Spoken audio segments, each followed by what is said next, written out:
So I'm going to log in first and foremost. If you want to log in with me, I highly recommend that. I'm going to give you a quick tour of the interface. Now, a lot of you may be thinking, well, I already know Pictometry. I've already been introduced to Pictometry. That may be the case. However, we did come out with a new application, a new interface, back in November of 2015. So it's about 5 months old at this point. So what we've done is we've already discontinued the original Explorer interface, and we are planning on discontinuing Pictometry Online early this summer. So I'm sorry if I ruined a few people's days. However, that is kind of the time frame for the future. We're trying to get everyone spun up on the next Gen Explorer as quickly as possible so we can discontinue the other two applications. The reason that we're doing that is simply for engineering purposes. We simply hit the ceiling as far as the older applications, and we want to do more. So we have changed the mainframe of the application. So we have kind of transferred a lot of those tools. So if you've used Pictometry before, some of these tools will look familiar to you. If you are brand new to Pictometry, that is okay. Please don't feel left out. I'll make sure that you're very familiar with how to navigate the imagery and you're not left behind. One of the first things that we're going to do is set a bookmark. We're going to bookmark our home location. Your bookmarks work exactly like your web browser bookmarks. There is no difference. Excuse me. So we'll set those first and foremost, and then we'll talk a little bit about how to navigate the imagery. It is pretty intuitive, and for those of you who are Pictometry pros, this will be very, very easy, very intuitive. So after that, we'll talk a little bit about searching and GIS. So for those of you who know what GIS is, you'll feel very comfortable. For those of you who do know GIS, I'll give you a quick introduction. I cannot duplicate a 4-year GIS degree. However, I do want to make sure that everyone is at least comfortable with the basics. GIS stands for Geographic Information Systems. So that simply means data that lays on top of each other, data on top of data. And in this case, when you work with Pictometry, you're laying that data on top of your imagery. So this data can be parcel outlines, it could be roads or rivers, it could be fire hydrant points, it could really be anything that's represented on the earth. There's a much more technical, long, drawn-out explanation, but these are the basics. You do not need to be a GIS expert to use Pictometry. So I'll make sure that you understand what is available to you, and I'll make sure that you feel very comfortable in the next hour and a half or so.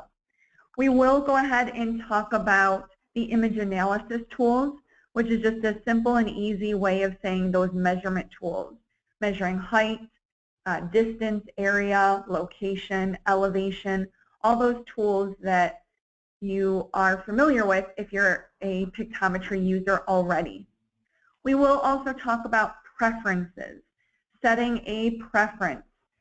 So we want to make sure that everyone is using the application in a similar way, but you do have freedom to kind of customize this as we go.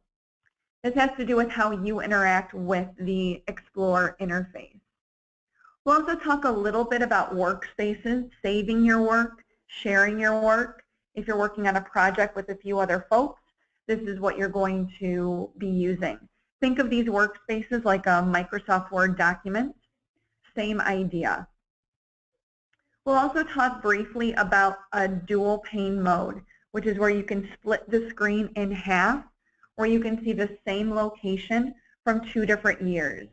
Assessors love this, planners love this. You can actually see what an area looked like before and after.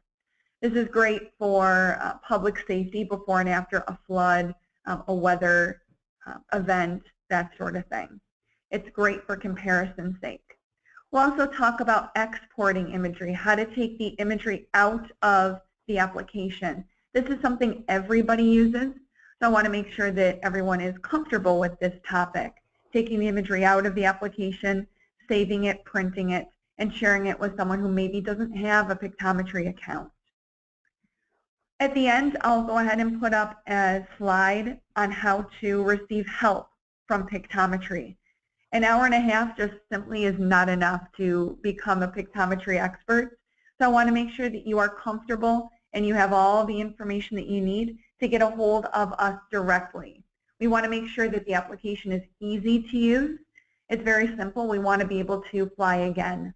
We want to come back in the area and fly again and deliver more imagery in the next couple years. That's a very, very basic overview as far as what we're going to cover in the next hour and a half. That's certainly quite the tall order. Just to give you a little background on Pictometry, what we do, you might be wondering, why am I sitting in on this webinar? We do provide a library of georeferenced imagery. We have 100 planes that we fly all over the United States at any given time. We process those images in upstate New York. We're out of Rochester, New York. And what we do is we provide those images to you via a hard drive or raw library that you can have locally. We also place those images on a secure site called Connect. And what we do is we serve those up on a cloud-based service.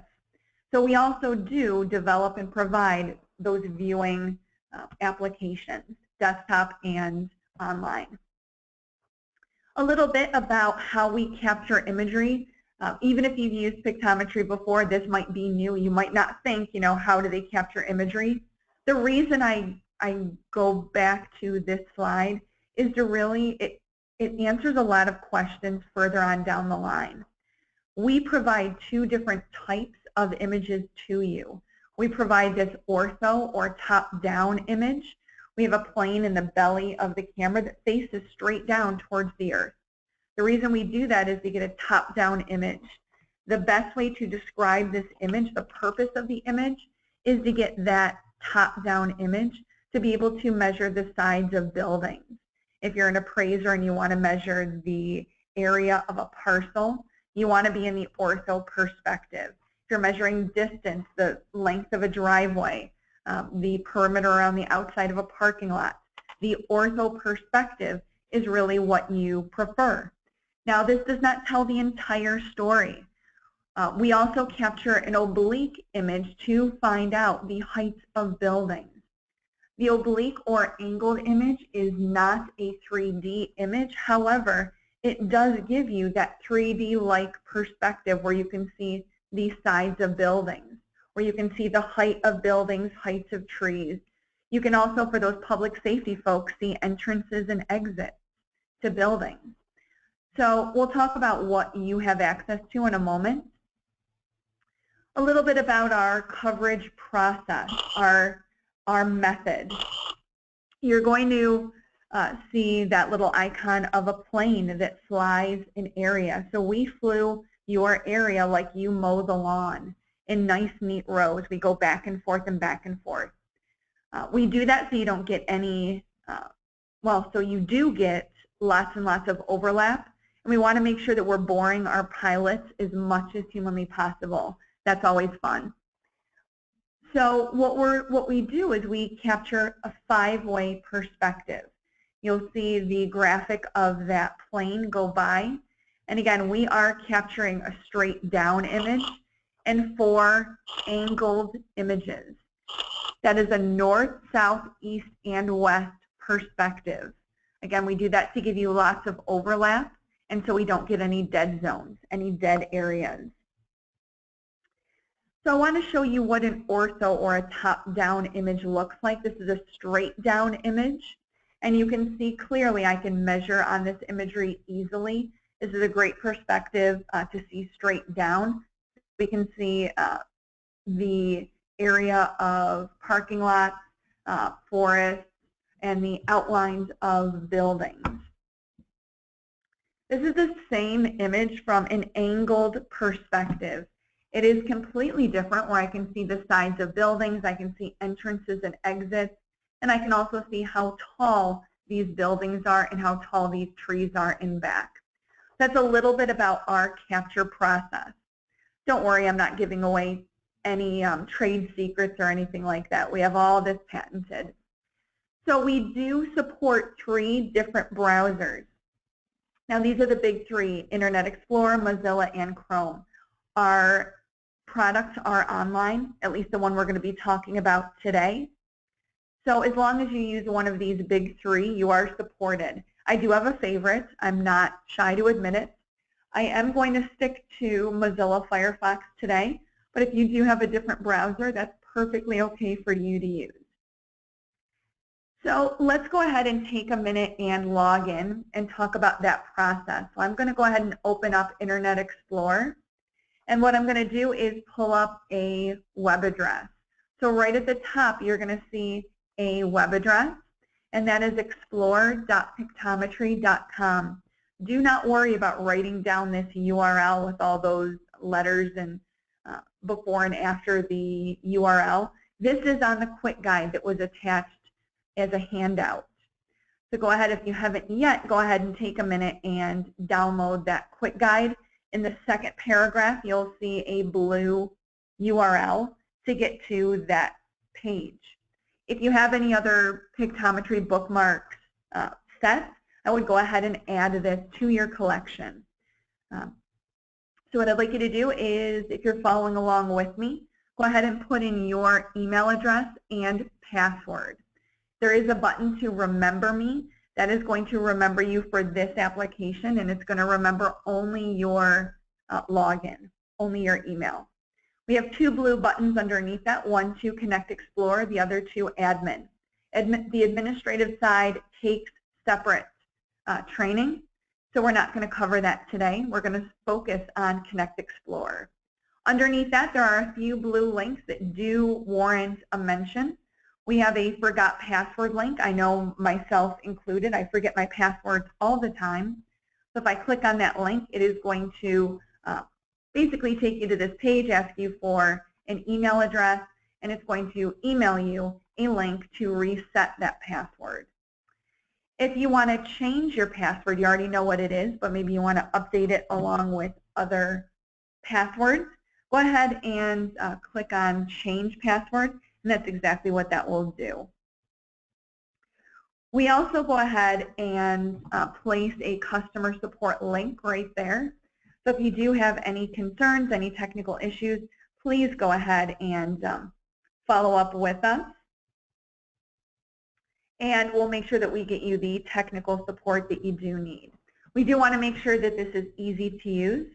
So please don't think that we already know about a bug or a concern. Please take a moment and let us know. We also have a link to our YouTube page, which we are posting videos quite often in the next couple weeks. That is on tap for us. So if you click on training videos, it's going to take you to the YouTube site, and we have a specific login page or playlist for the Next Gen Explorer. Let's take a minute and log in. You're going to put in your email and password and go ahead and click on Connect Explorer. Now, a little word about the imagery that you're going to be seeing. You might have noticed from my email, I'm specifically signing in to the NMCOG imagery. However, if you are from the Merrimack Valley Planning Commission, don't despair. You are going to see different imagery and different layers. And I'm going to kind of sidestep that a little bit and explain where your imagery is going to be a little bit different than mine. Everything is going to look a little bit different because you do have a different parent account at the MVPC level. But since you work so closely together, you're kind of sharing a webinar. So I don't want to leave that out at all. So just kind of a word to the wise on that. So everyone should log in and see imagery. If you do see different imagery than me, that is okay. I'm not too concerned about that. But you should see imagery first and foremost. Now I want to give you a quick little tour of the interface. So at the top left-hand side, you're going to see a compass and a zoom slider bar underneath that. This is our navigation quadrant. This will allow you to navigate around the imagery very easily. At the bottom left-hand side, you're going to be able to change the map type. that you're looking at, as well as the date of imagery that you're looking at. Now, these dates here are going to depend on when we flew for your area. So if again, you're a Merrimack Valley employee, then these years are going to look different. At the bottom right, you're going to see a couple icons. This is how you export your imagery, as well as open up that dual pane mode. So you're going to see that at the bottom right. At the top right, you're going to see a few blue icons or buttons. The very first icon that you're going to see is a magnifying glass. This is where your searches live. Right next to that, you're going to see a blue ribbon or bookmark. Go ahead and click on that bookmark for me. And if you are following along with me, take a moment and click on bookmark this location. This is going to be our home, not our physical home, but our location home. And you're going to go ahead and click on save. So we're going to save a home location, and that's going to show up on our sidebar at the top right-hand side.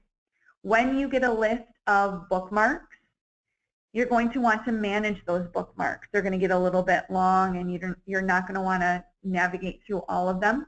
You're going to click on Manage. Here you're going to see a list of bookmarks. Again, we only have one at this time, unless you've done a little bit of work ahead of time. And if you are comfortable with this home location, go ahead and click on Set as Home. If you're not, don't do anything just yet. That's perfectly okay. If you do not need a bookmark anymore that's kind of in the way, go ahead and click on Delete, and you'll get rid of that bookmark. If you're ready to organize your bookmarks, if you want to categorize your bookmarks, you can always click on Add Folder. You can add a folder and simply drag and drop your bookmarks into that folder. I highly recommend that you do bookmark locations that you're going to be visiting frequently. And those bookmarks do save the zoom level and perspective as well as year. So keep that in mind. I do recommend bookmarking versus searching over and over and over again. It's going to save an awful lot of time in the long run. Right next to that ribbon, that bookmark, you're going to see 3 layers or 3 pieces of paper. If you click on that icon, you're going to see a list of layers that are available to your group or your organization. For me, I sit at the parent level of the Northern Middlesex Council of Governments, the NMCOG. So I'm going to see all subgroup layers. Okay, so if you are specifically a DRACet member, okay, you are part of that subgroup, you're only going to see that layer. Okay, that is okay. Again, that is all that's been shared with you. If you're seeing some layers that you might want to get your hands on, please let me know, or Carlin with the NMCOG. Okay, let an administrator know. And as long as you have a business purpose, okay, usually they're pretty good about sharing data. Again, you should see everything that's appropriate to you. Okay, we are going to spend a minute talking about these layers, but I'm going to put that conversation off for just a little bit. So if I click on the screwdriver and wrench, I'm going to see a list of tools. These are my measurement tools along with my annotation tools. So if you are used to pictometry, you're used to seeing these measurements right at the top of the interface. And there was a big long line of measurement tools. Again, we've changed the way that the layout looks. So this might throw you a little bit. But again, make sure that you kind of take a look at that. We'll go through all these tools when that's appropriate. So go ahead and click on the I. This is your identify tool. This is the tool that you're going to see if you, that you're going to want to use if you want data on a particular layer. So let's say I'm interested in this, looks like a church to me, this church. I want to know maybe the address or who owns it. I want to find out some GIS data. What I'm going to do is use this identify tool. For those of you who are used to GIS, this should be a pretty standard tool for you. I'll show this to you when we talk about GIS. All right, but keep that tool in mind. It's an incredibly powerful tool. The next icon that you see is a silhouette of a person. This is where all of your preferences are going to be. So if you go ahead and click on Preferences, this is where you set up how you interact with the interface. So the very first setting that we are going to set is this map preference. This is on by default. If you are the type of person that likes to pick up exactly where you left off, go ahead and make sure that that's checked. For training, I find that a little bit distracting. If we get into the weeds a little bit, if we need to troubleshoot at all, I like to turn that off. For class purposes, go ahead and turn that off. I find that most people do not pick up exactly where they left off yesterday. There's a new project, there's a new task, so that's simply just not useful. So I turn that off personally. Obviously, it's a personal preference to you, so you can always turn that on if you like that feature. Underneath that, we have the option to show your center marker or center square. It's a red square in the middle of the interface, and that's going to show you the exact middle of the interface, and that is going to become important when we start to rotate around the image. Underneath that, we have our dual pane preferences, where we can synchronize on pan, zoom, and orientation. I'd like you to make sure all three of those are checked, okay, just so when we get to that point in class, everything is synced up. So your preferences should look exactly like mine. So I'm going to have you click the word Save at the bottom right. These preferences are sticky to your account, which means when you log out here and maybe log in at home or maybe on a tablet device or what have you, these preferences follow you, so you don't have to keep setting them.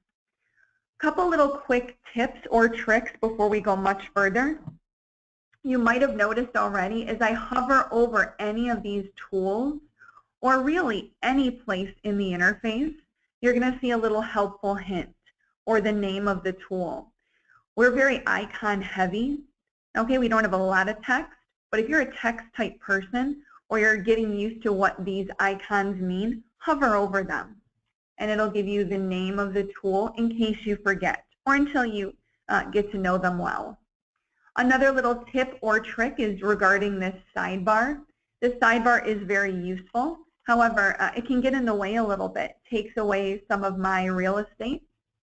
So to hide that sidebar, all I have to do is click on the tool that is highlighted, and that toolbar is hidden. Okay, so it gives me a little bit more real estate, quite a lot more real estate. This is going to become important when we open up that dual pane mode, so just keep that in mind. I'm going to click on the magnifying glass just to get to my search bar, and that sidebar is going to show up again, display again. Let's talk a little bit about navigating. Again, that red center square is on the center of the interface, not necessarily the center of the image. And you might notice that your cursor is a white glove. So to pan through the imagery, just click and drag. You can follow a road, a street. You'll notice that the imagery fills in for you as you do that. If you ever see any white, okay, it just means that you're at the edge of the image. Okay, so just keep panning in those white bars. Not too dizzy, but definitely if you're following along with me. Now if you've gone ahead and you've lost that white glove, that little Michael Jackson white glove, go ahead and click on the wrench with the screwdriver, and that is going to show you your tools. The very first tool is the select tool. So if you ever lose that white glove, if you only see a blue T, you're going to want to click on that select button right there. Just a little trick of the trade. If you want to go ahead and zoom in and zoom out, you can always use a mouse with a scroll wheel. Push that scroll wheel away from you and you will zoom in. Pull that scroll wheel towards you and you will zoom out. Okay, so keep that in mind. If you do not have a mouse, all right, a way to zoom in and zoom out might be this zoom slider bar on the left underneath your compass. Click on the plus to zoom in, minus to zoom out. As you hover over your zoom slider bar, you will see 5 different zoom levels. These are preset zoom levels, okay, that we've programmed. So if you click on neighborhood, the program is going to zoom you into a neighborhood level shot or a zoom level. If you click on community, we're going to zoom you out, okay, even further. Okay. I can keep going to a city view if I choose. Okay. Again, my imagery, it didn't jump, but it does look completely different. When we provide city imagery, we fly so low here at Pictometry that when you zoom out so far, you can no longer see Pictometry imagery. So if you take a look at the bottom left-hand side, you'll see a gray Bing logo. We're now looking at Bing aerial imagery. You'll notice that this imagery is very green. Other than waterways, I can't make out too many details. Okay, and also notice that we're missing the dates. We have no idea when Bing took this image, so just keep that in mind. We can keep going to a state or world view. However, at this point, I'd like to zoom back into neighborhood.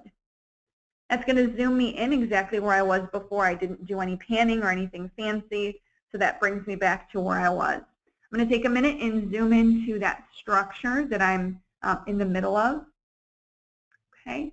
Now, what I'd like to do at this point is I'd like to rotate around the image. We're going to get a little bit more fancy. Remember that graphic of a plane flying an area? We have different perspectives that are available. So right now we're looking at an angled image. This happens to be a north-up image. So if you take a look at the top left-hand side, you're going to see a compass. This compass has a red needle that faces directly up. That red needle always faces north for me. So again, if I use that little helpful hint, if I hover over any one of these arrows, it tells me what direction I'm going to be viewing from. So if I click on the arrow on the left, I'm going to rotate 90 degrees, and this is an east-facing image. I rotated, okay, so I can see a different perspective. This is important because when you rotate, you're going to see what's hiding behind a particular building. If you've ever looked at Pictometry imagery, you know that this is an angled image, and if I'm curious as far as what is behind this structure, all I have to do is rotate. Okay, this is now a south-facing image. Again, this is important. If I'm an assessor, I don't want to miss anything. If I'm part of public safety, I'm going to want to see how many entrances and exits are on each direction. So I'm going to click on that arrow again. This is a west-facing image. I'm always keeping my eye on that red pointer. Okay, I'm going to click on that arrow one more time to get me back to that north-facing image. Okay, hopefully I didn't give you too much vertigo, but it is a very good practice to get into when you find a location that you prefer to zoom in, zoom out, and rotate. All right, let's go ahead and talk a little bit more in depth about navigating. You also have the option of seeing a top-down image. Remember that ortho or top-down image that we talked about? We have the option of clicking on this circle. Now, if I hover over this circle, it says view from directly above. If I click on that, I now have an ortho or top-down perspective.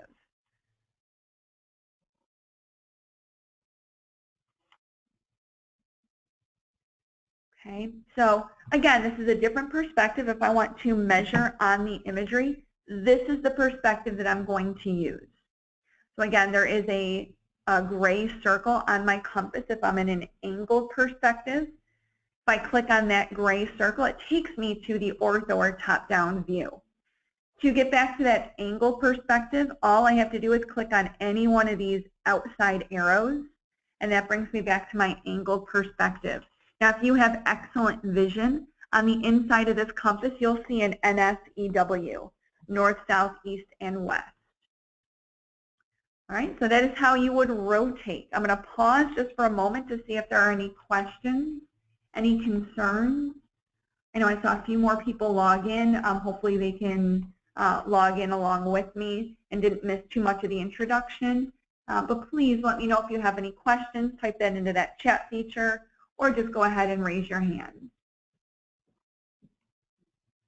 Okay, looks like everyone is good to go. So let's talk about the imagery that is available. At the bottom left-hand side, you're going to see the word Map Auto. Click on the word Auto, and we do have the option to display a few different types of images. We can display that aerial Bing imagery simply by clicking on aerial. Okay, again, we lose that date. Okay, that is kind of a downside of using this Bing imagery, but that is available. Okay, you also have a road perspective. You simply wanted to map out your route to and from a site, or to and from your house, or wherever you're going. You can always use this old-fashioned road map. Again, this data does come from Bing, as I can see at the bottom left-hand side. So those are a few other perspectives. I'm going to go back to my auto perspective. Last but not least, everyone always asks me what show labels represent. If I click on that, that's going to toggle my road layer. So I'm never very far from assistance. Again, if I want to know exactly where I am in the area or what intersection I'm near, this is incredible. All right, so let's talk a little bit about the date that is available. So right next to the map type, you're going to see a date. My date says 4/19/14. Don't get too hung up on this date if it's a little bit different than mine. I do have the option to click on Select Date, and I can go ahead and pick an older image if I choose. These are filters. So let's say I'm only interested in the 2014 flyover. I can pick that filter, and I'm only going to see 2014 imagery. Personally, I think if you're an assessor, an appraiser, or maybe part of planning or development, I think the older imagery is also very useful. You're going to see technology has come a far way. Okay, this is kind of an interesting way to look at historical imagery.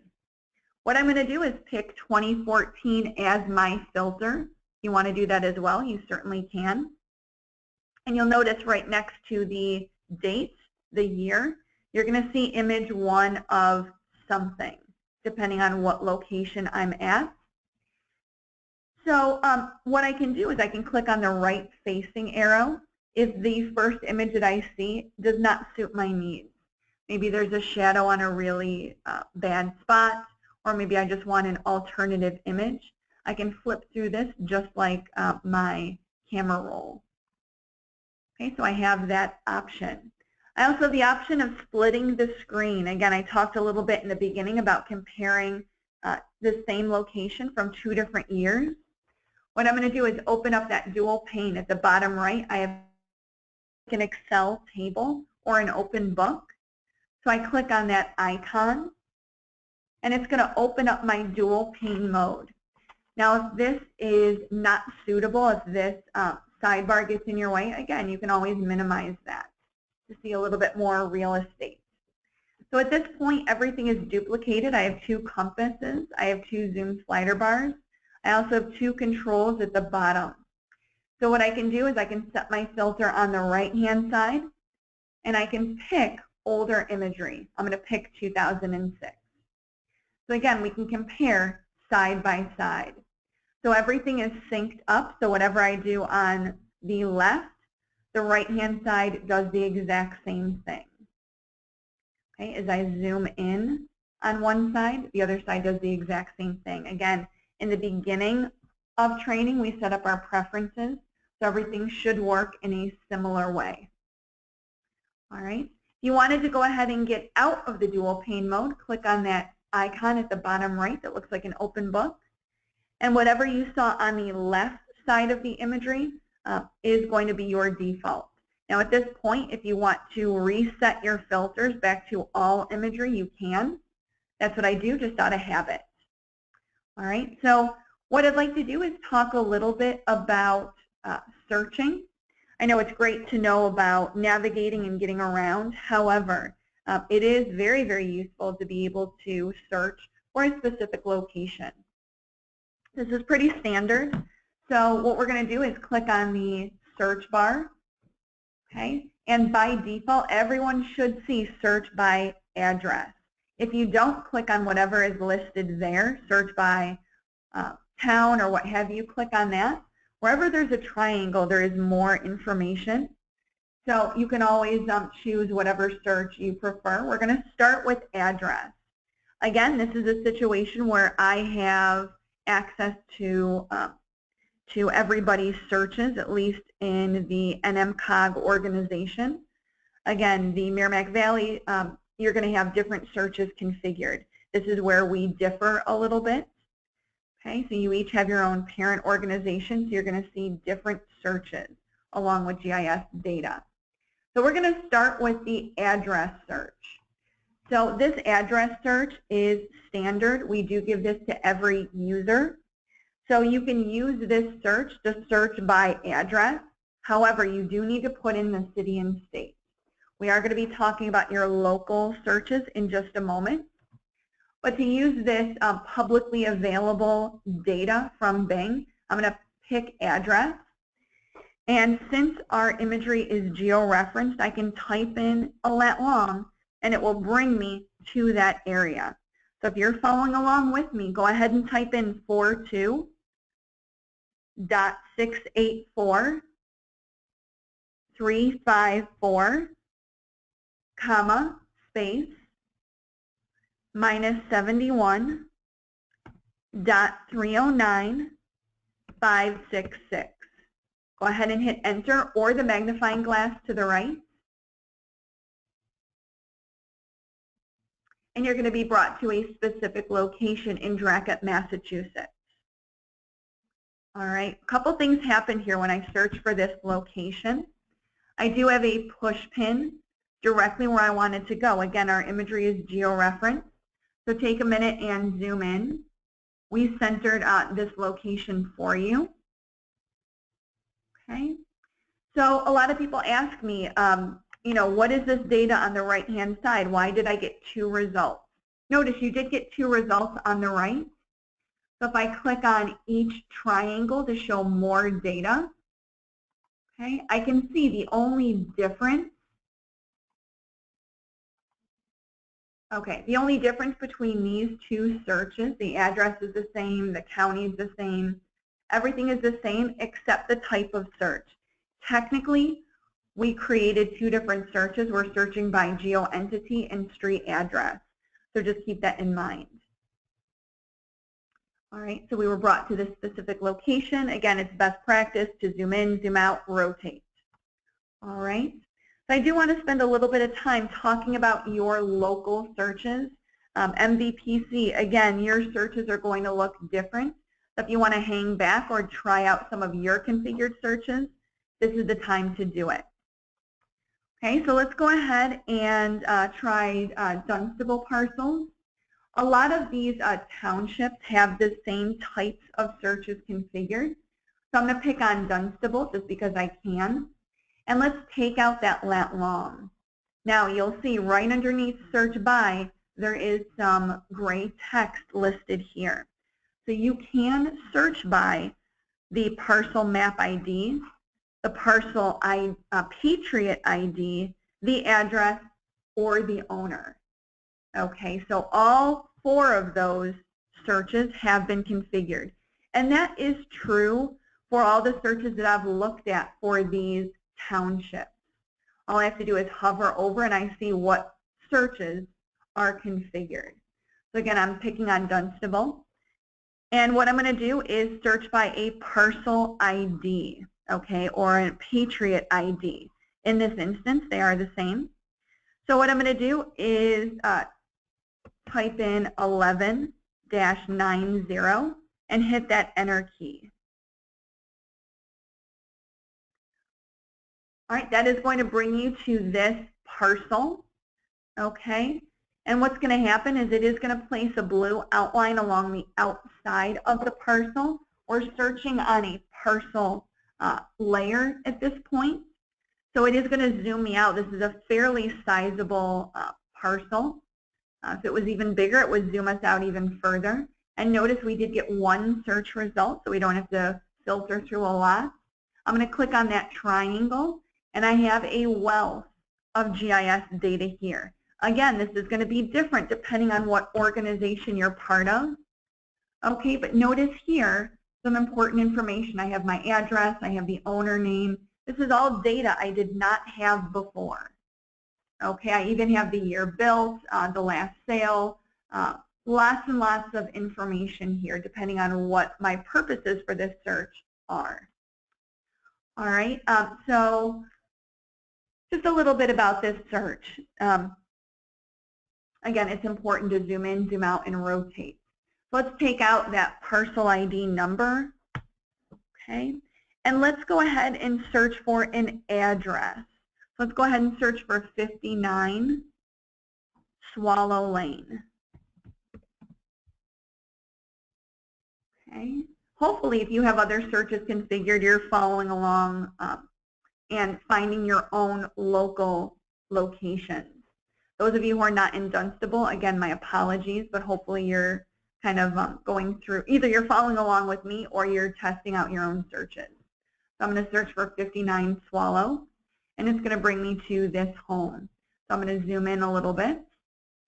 Okay. Again, I have all this GIS data on the right. So I'm going to click on that triangle to see a list of data that's available to me. All right, I'm going to take a moment and pause and see if there are any questions at this point. Most of the searches I've looked at will also allow you to search by an owner name, so keep that in mind as well. All right, any questions, any concerns? Okay, I have to pause every once in a while or else I'll just plow through this so fast, and that's just not the best way to go. All right, I have to make fun of myself a little bit. All right, so let's go ahead. Okay. Oh, great question. So one of the questions is, can I search by landmark like high school? It depends on how your searches are configured. So if I hover over, let's say Dunstable, I don't have a landmark here. However, if I do go back to the address, okay, I should be able to get a search. Okay, now do you have a high school that you would like to search for?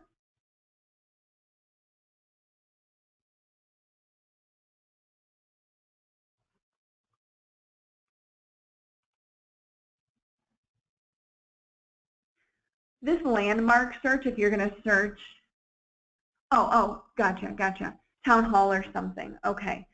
So most of the time, yes.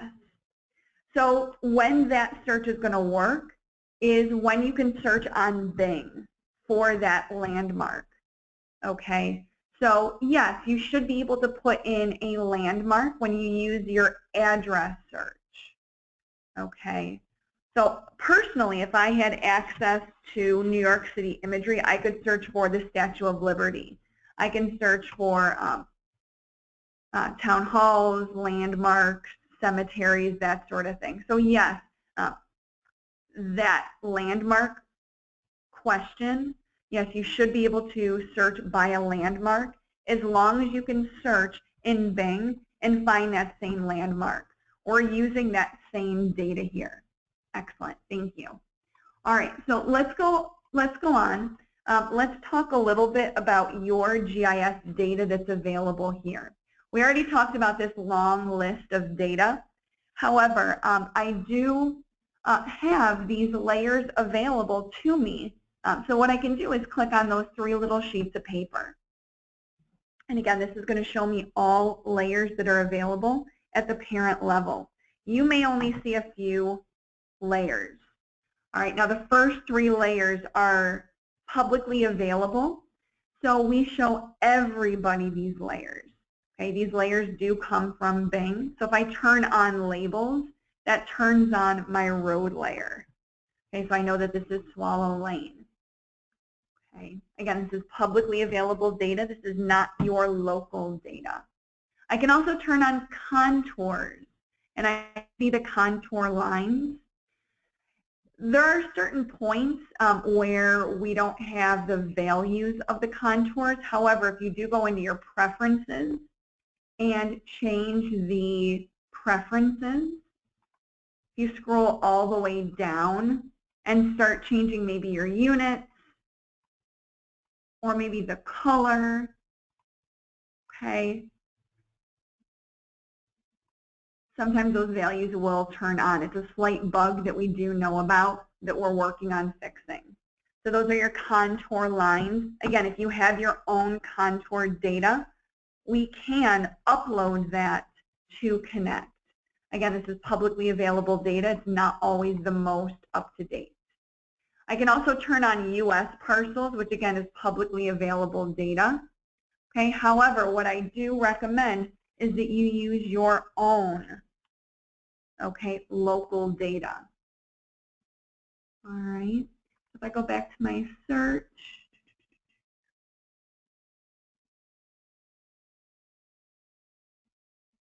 okay. So again, I can turn on my local data. Okay, that was actually in Dunstable. Should have known that. And again, I can have that outline along the outside of these parcels. So again, you're going to see the layer that is applicable to you. We're in Dunstable, so I turned on that layer, and I can see the parcel outlines of each property. Now, a little word of warning. These outlines are a projection. They're incredibly accurate. However, this system, the Explorer system, does not take the place of a surveyor. So just be very careful as far as who you show these layers to. Okay, I would never show these layers to a homeowner. Okay, they're simply not survey grade. Okay, again, we're looking at this property from an angle. So again, in populated areas, you're going to see these lines going through buildings. It doesn't mean that the data is inaccurate or the lines are incorrect. It simply means that this is a projection. These lines were never meant to project on top of imagery. So sometimes things don't always line up perfectly. Okay, so we cannot claim survey grade. Okay, but look at this as an analytical tool. This will get you a lot of information very quickly and easily, and hopefully save you a lot of time. Now, for those of you who are thinking, well, how do I make this a little bit more accurate? Simply click on that gray circle on your compass, and you've got that top-down perspective. This will help when you're measuring. Okay, it's still not survey grade. Okay, it's not a cure-all. All right, so let's turn those layers off. Are there any individual questions about GIS layers, what you have access to, where the data comes from, etc.?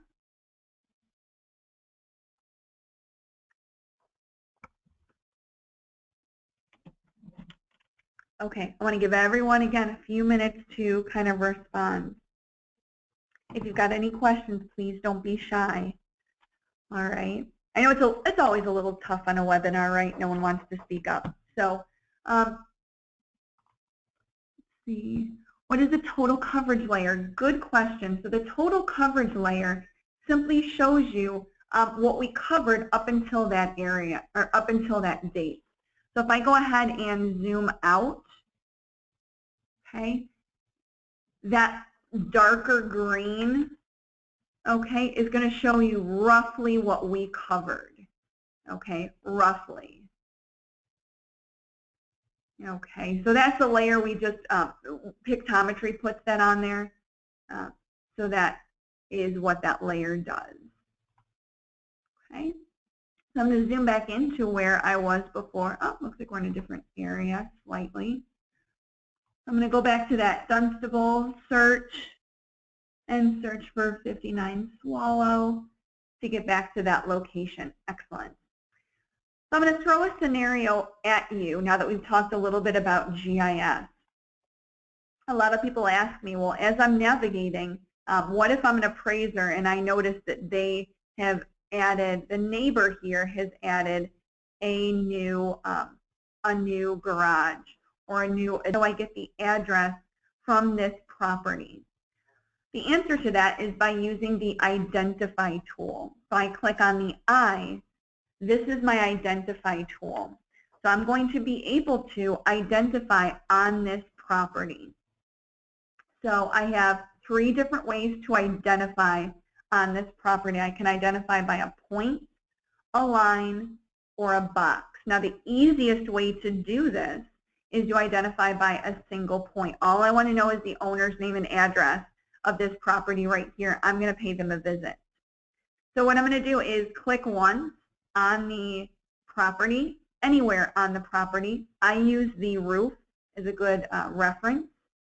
And notice on the right-hand side, we broke up your results by layer. Okay, so you have a town boundary layer. We also have a Dunstable parcel layer. Again, if I click on that triangle, it's going to show me all the data that's available there. Okay, so I can easily see Bruce Stewart owns this property, and it's at 49 Swallow Lane. Okay, again, I can look through my data, and I can get a lot of information right here. Okay, that is the quickest and easiest way to identify. Now, if I am going to be in the area, okay, and let's say I wanted to visit all of these properties right here along this road, okay, what I can do is I can identify by a line. So what I'm going to do is start at this intersection right here. I'm going to click. This road curves, so I'm going to keep clicking until I get to the end of it. Okay. To end this Identify tool, I'm going to double click. It's going to identify every property that touches this line. And what's going to happen is it identified everything on the right. So I'm going to click on Dunstable parcels. And again, it gives me the map parcel ID number. And I can click on each individual triangle. But again, that's a lot of data to go through. A little tip or trick is to click on options right next to your results by layer. And click on export your results. What this does is, this is very exciting. This actually exports your data into Excel for you. Here I have 8 results. So I want to export all that data instead of clicking on each triangle. So I'm going to open this CSV in Excel, and it's going to show me all of that data here.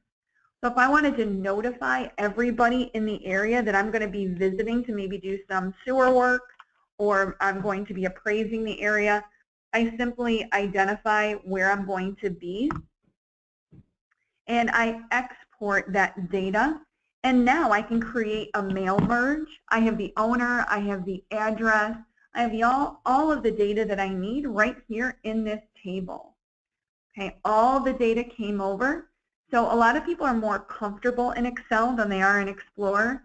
So go ahead and you can do a mail merge here, you can sort, you can do all sorts of things once I'm in Excel. Okay, so again, a very, very powerful tool.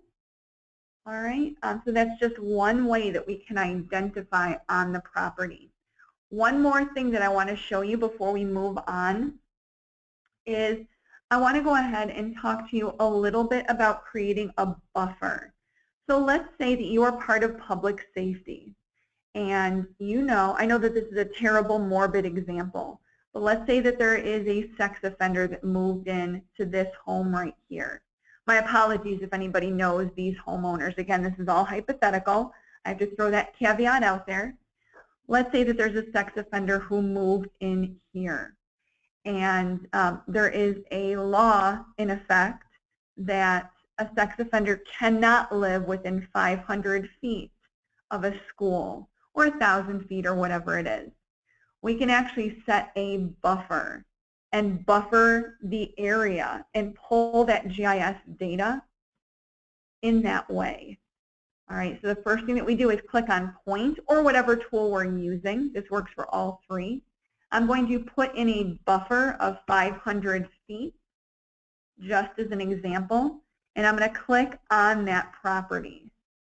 It's going to place a 500-foot bubble around that center point, and it's going to identify all, believe it or not, 26 properties, I'm sorry, 25, that touch that house, that touch this bubble. And again, I can go ahead and export. Okay, I can export this to CSV, and I can have a list of everybody within a 500-foot radius. Again, a very, very powerful tool. I know public safety uses this for sex offenders, orders of protection, that sort of thing. We also use this for chemical spills to find the area that's affected.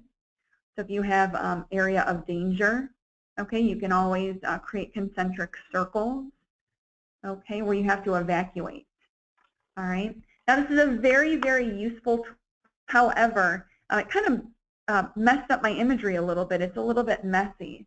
So what I'm going to do is click on Options and click on Clear All. That's going to hide everything and get rid of that Identify tool. I'm going to get rid of that 500 just out of habit.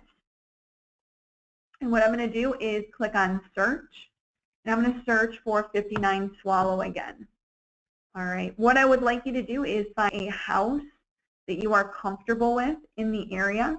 And what I want to do is talk a little bit about some of our measurement tools.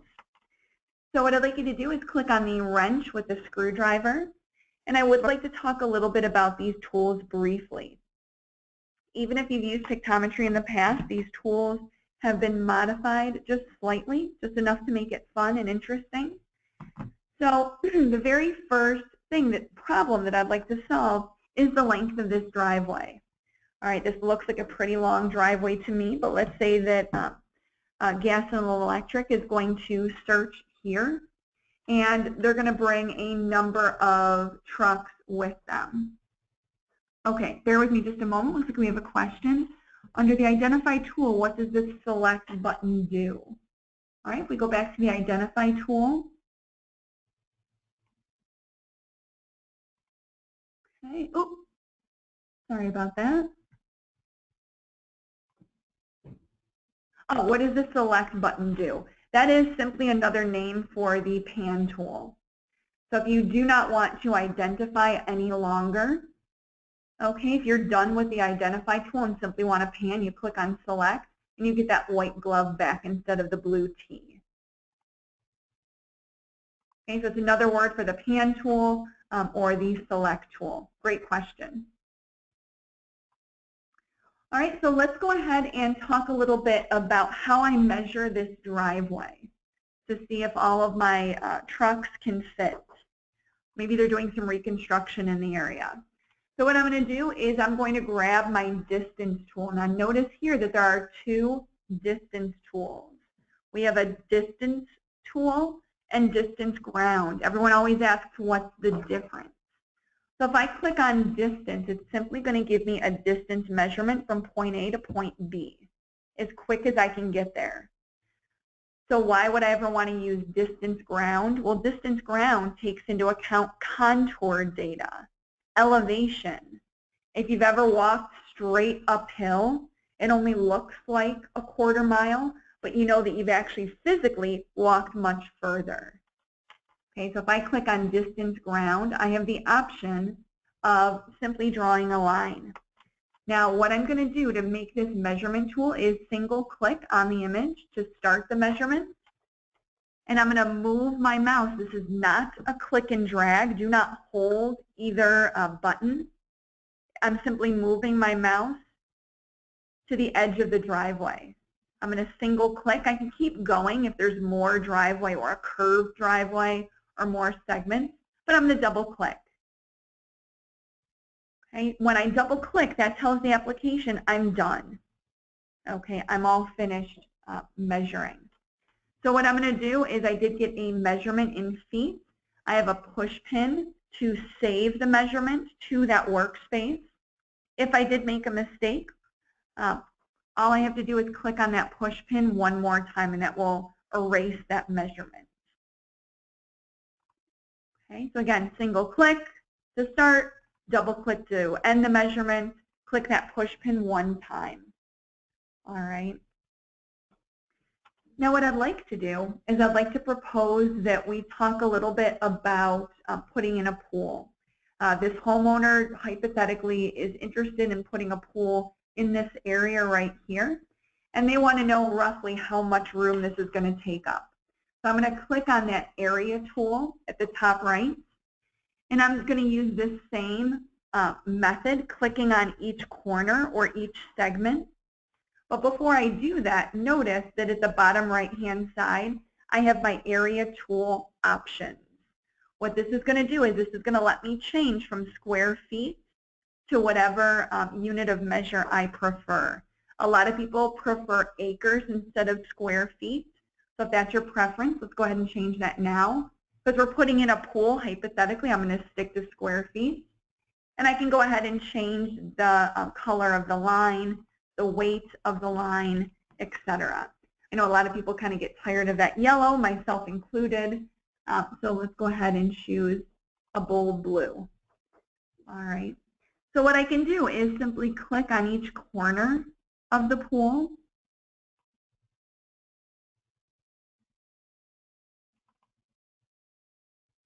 Okay, double click to finish the measurement. I know it's not perfect, but that does give me the area of that rectangle. Again, click on that push pin to save that measurement. All right, now I do want to go ahead and measure the height of this house. Let's say I'm appraising this home. However, if I click on my height tool, that's grayed out. So we have to think a little bit about why that tool is grayed out. And I take a look at my compass and I notice that we're in an ortho perspective, which is, again, great to measure in, but I don't have any of that, that height data. So all I have to do is click on any one of the arrows along the outside. I'm going to zoom into this house almost to where it pixelates. Okay, I'd like to know the height of this building, so I'm going to make sure that I'm in a good perspective. Zoom in as much as possible. Even if the image pixelates, that's actually okay. What I'm going to do is grab my height tool, and I'm going to start at the ground level and move my height tool north to the top of the roof and click once. And I'm going to get a height measurement in feet. Okay, I don't have to measure a house. I can measure a tree, transmission tower, etc. All right, can you move the labels that get left when you select the push pin, or do they have to stay where Pictometry puts them? Some of them you can move. To make any edits, you click on workspaces on the left-hand side. Oh, I didn't click on that. Okay. Once I click on that push pin, that saves it. To edit the measurement, I would click on the height tool. There are times where I can take this bubble and move it. Unfortunately, for these measurements, I cannot. But I have talked to engineering about that request. The alternative, if that's in your way, is by clicking on the eyeball next to the measurement in your workspace. That hides that measurement temporarily. Okay. I know it's not a great option, but you can always right-click on the measurement in your workspace and click on Hide Measurement Label, and that hides it temporarily until we can go ahead and move that, that measurement, or I'm sorry, that result. Hopefully that helps. All right, so I'm going to go ahead and zoom out. All right, a lot of people like to know the exact latitude and longitude of a specific area, especially when we're in more rural areas where there aren't as many features, as many homes. So we also have the option of clicking on location, clicking on the image. And again, since our imagery is geo-referenced, we can get a latitude and longitude out of the imagery. Okay, so I'm going to pause for a moment and capture any questions. Does anyone have any concerns at this point? Any questions that you wanted to ask before we move on? We do have see, sorry about that. We do have some annotations right at the bottom. They work very much the same way. So if you simply wanted to place text on the image, okay, you can do that.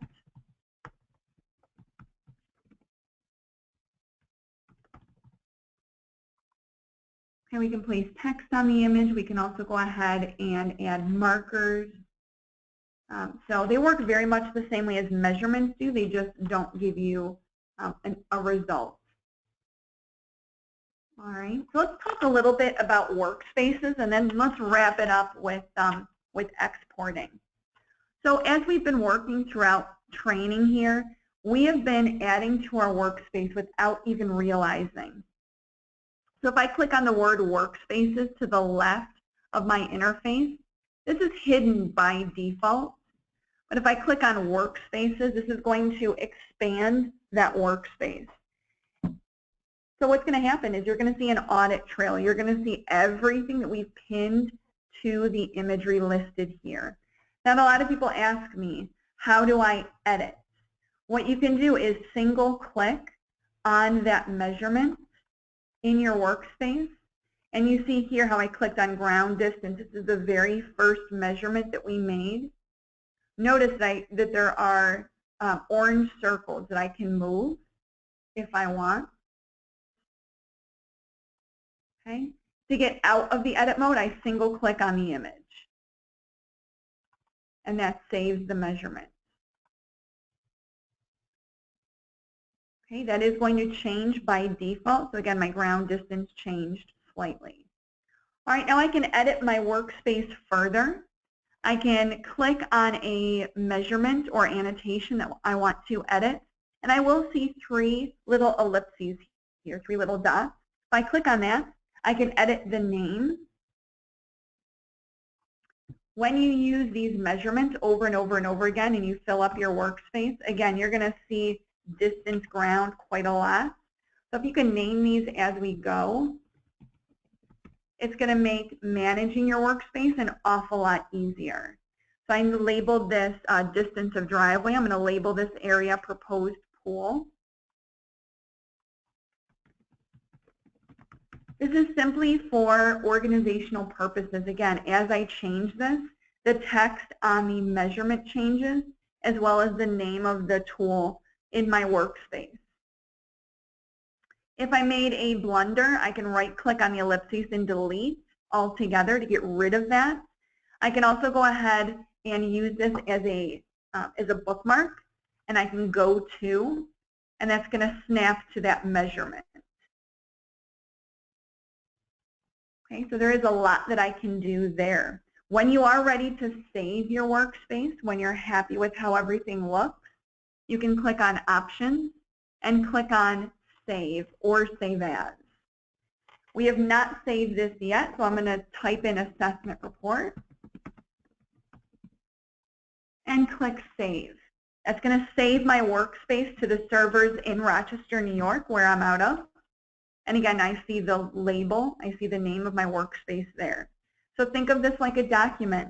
When you get out of the application, when you log out and log back in, and if you want to use this same workspace and edit, you can click on Options,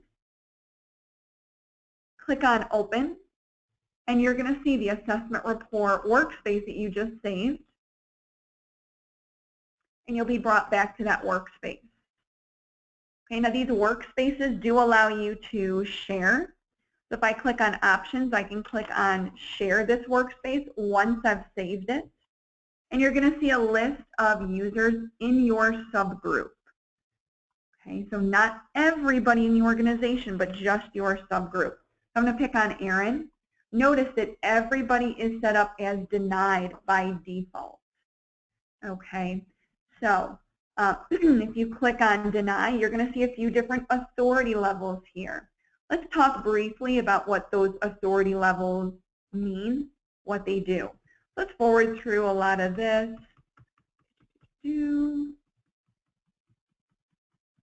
Okay, and talk about the authority levels. Okay, so like I said, everyone is set up to deny. No one can see your workspace unless you allow it. That's simply by design. You can give somebody restricted access, which is simply viewing the workspace. They cannot save, they cannot modify. So it's very restricted access. You can give somebody viewer access, which means if they want to open up the workspace and make any changes, they have to save as. This is your read-only access. The benefit to this is that if you want to keep your workspace the same, you don't want anyone to save over your work by mistake, this is the authority level that you would use, viewer access. Okay. You can give somebody even more access. If you're working on the same project, you can give them contributor access, which means they can save, they can modify. Okay. The problem with this contributor access is if you're in your workspace making changes and you also have a contributor making changes at the same time, whoever saves last wins. Okay. That's simply how it works. Whoever saves last wins. I've gotten a few people who are none too happy about losing their work, and I don't blame them. Okay? But you are the author of this workspace. This is your work. I would not want to lose this if I were in your position. So if you have a contributor or multiple contributors and you're making changes, restrict their access temporarily to restricted or viewer, just so you don't get that nasty surprise of someone saving over your work. Any questions about those authority levels?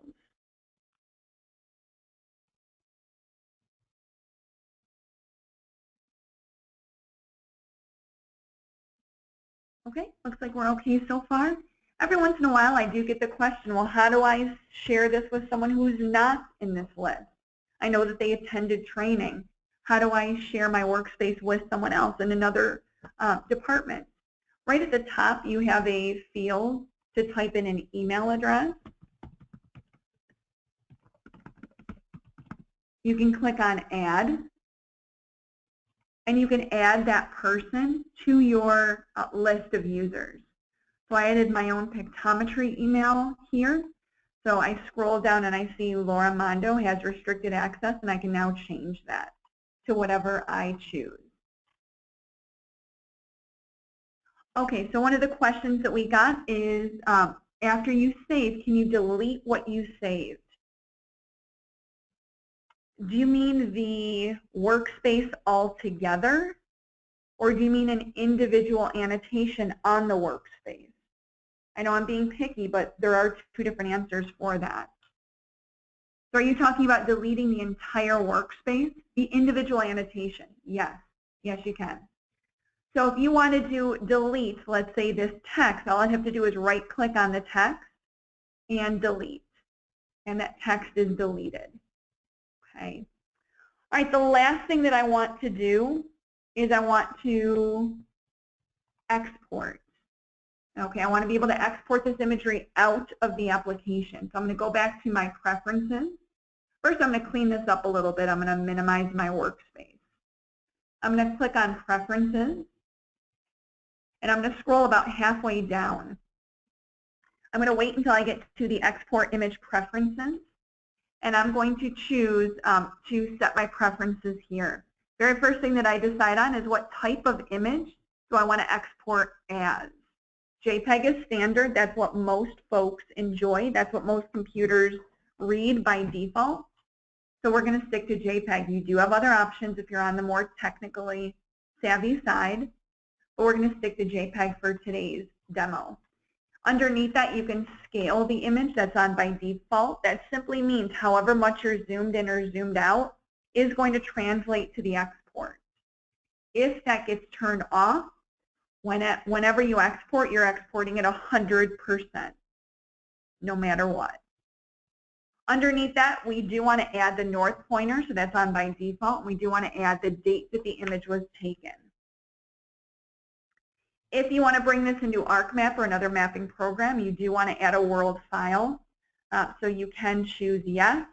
That's an extra file that's exported for those GIS folks in the room. So go ahead and click on Save to save our preferences.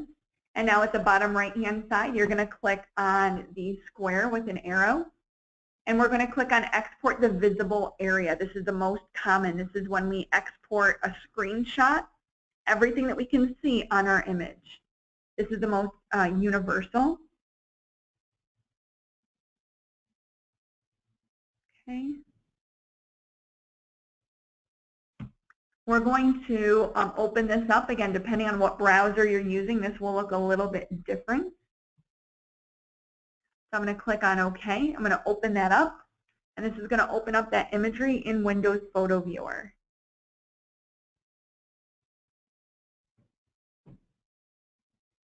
Okay, now I'm in Windows Photo Viewer. I have the ability, this is out of Explorer, so I see my measurements came over, my annotations came over. I have a north pointer at the top left-hand side, and I have the date at the bottom left, exactly what I asked for.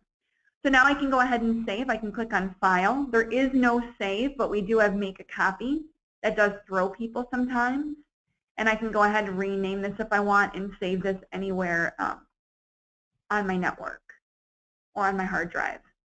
I can also print this out if I'm connected to a printer, or I can also email this to myself or someone else, and I can choose the size of the image.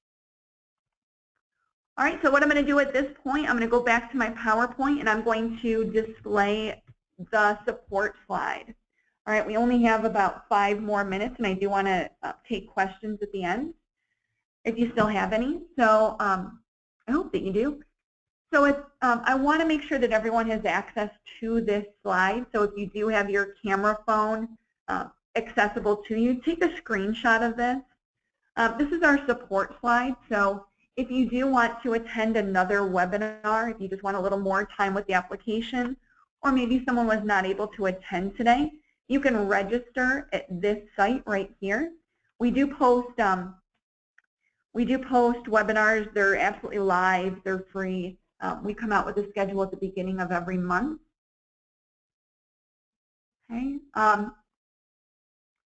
We also have an FTP site. Unfortunately, those do not cover the Next Gen Explorer videos. So we do have a YouTube site. If you search for Pictometry and save us, okay, follow us, kind of like Instagram. We do have different playlists where we're adding videos. So hopefully that answered that question about the FTP files being a little tricky. They are. We're transferring everything to the YouTube page. We also have an email right at the bottom to get a hold of our training team. So if you have any specific needs on a specific product or maybe a specific application, please let us know. And we also have a phone number and email directly to customer support. I know that this is a lot of information to cover. There's certainly a lot more. We did bite out a good chunk today. But if you do have any other questions, I'm going to be on the line for as long as you need me. If you are all set for the day, I just want to say thank you for attending, spending a little bit of time learning about the application. Please reach out to myself or your administrator if you have any further questions. And I'll be taking questions as long as you need me. Okay, so hopefully everyone has this slide. If you don't, just send me a quick text. Okay, so what I want to do is quickly talk a little bit about the other exporting options. So at the bottom right-hand side of the image, you're going to see that square. If you wanted to crop out the area, that is where we export the individual area. So if I just wanted this property, I would click on one corner and move that mouse, not drag, to the other side of the corner, and that's going to crop out just that area of interest. Okay, it's going to go through the same process. Okay, so that is my cropping option. I also have an option to export the entire image as it came off the Pictometry plane. The footprint is absolutely huge. Okay, but it does allow you to do that. So it'll take a moment to export. And you're going to see the footprint is much larger. It's useful, Okay, however, I can't really tell a whole lot of detail. So this is one of the options that are very, very infrequently used. Another option is to export as a PDF. Okay, so you can export as a PDF if JPEG is not your speed. So this is going to export into a PDF viewer. It's going to ask me for a title that's optional. And it's going to open up in PDF viewer. And at the top, you can go ahead and print this out, save it, or download it. Okay, sending a link. We'll send a link to this imagery. I don't use this too often because if I'm going to share imagery with somebody, I'm sharing a workspace. So I don't use this too often. The person still has to have a Pictometry account, and you simply put in their email address here and send them an email to a link to directly this area. Okay. So we had a question in regards to the attendance. We had 14 total attendees today between the Northern Middlesex COG as well as the Merrimack Valley Planning Commission. I just want to say thank you both for kind of sharing training, and hopefully it was useful for both. Again, I'll be on the line for a few minutes if you have questions. If not, I just want to say thank you for attending, and I hope everyone has a great day.